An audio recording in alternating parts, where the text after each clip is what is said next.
பூட்டை வைக்க போகிறேன். வாமச்சான் ஒழுங்காக வைக்க தெரியாது, தெரிஞ்ச வரைக்கும் அவிப்பேன்.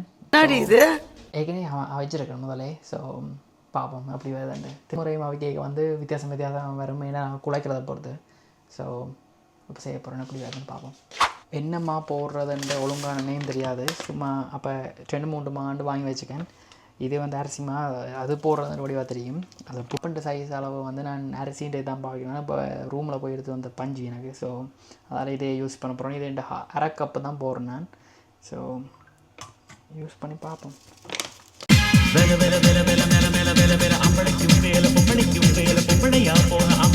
அவித்த கோதுமைமா 2-3 மாவு வச்சுருக்கேன். எல்லாத்துலேயும் கொஞ்சம் கொஞ்சம் போடுறேன். அரிசி மாவில் மட்டும் கூட போடுறேன், ஏன்னா அது புட்டு மாட்டு தெரியும்.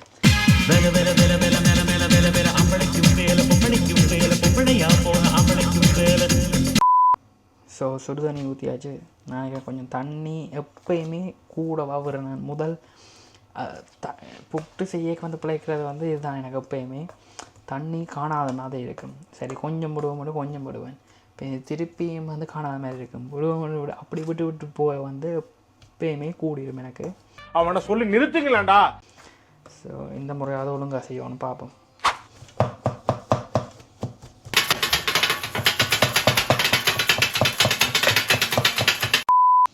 ஒரு மாதிரியாக குழச்சி முடிச்சிட்டேன். இந்த இருக்கிற இடத்த வந்து டேபிளை வந்து அப்படியே நாசப்படுத்திடுவேன்.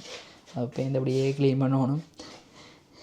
ஸோ இதுதான் நான் புட்டை வைக்கிறதுக்கான யூஸ் பண்ணுறது. இது அமேசானில் வாங்கினேன். தண்ணி விட்டுட்டு இதுக்குள்ளே புட்டை வச்சுட்டு சின்ன சின்ன துளை தான் இருக்குது, ஓட்டை தான் இருக்குது. ஸோ புட்டை வைக்க ஈஸி. ஸோ தேங்காய் பூ வந்து நான் ஃப்ரோசன் தான் வாங்குறேன். நான் சின்னதாக உடைச்சிட்டு அதுக்குள்ளே போட்டு அலுவல் முடிஞ்சுது. எல்லாம் ரெடி. கீழே தண்ணியும் விட்டுட்டேன். 5 minutes இனி வெயிட் பண்ணால் சரி. 5 to 10 minutes.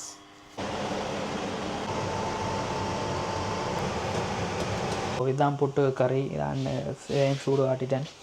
இது போன வீக்கெண்ட் தான் சமைச்சேன் நான். ஸோ இந்த கறி டேஸ்ட்டாக புட்டுக்கு டேஸ்ட்டாக இருக்குமான்ட்டு நம்புகிறேன், பார்ப்போம்.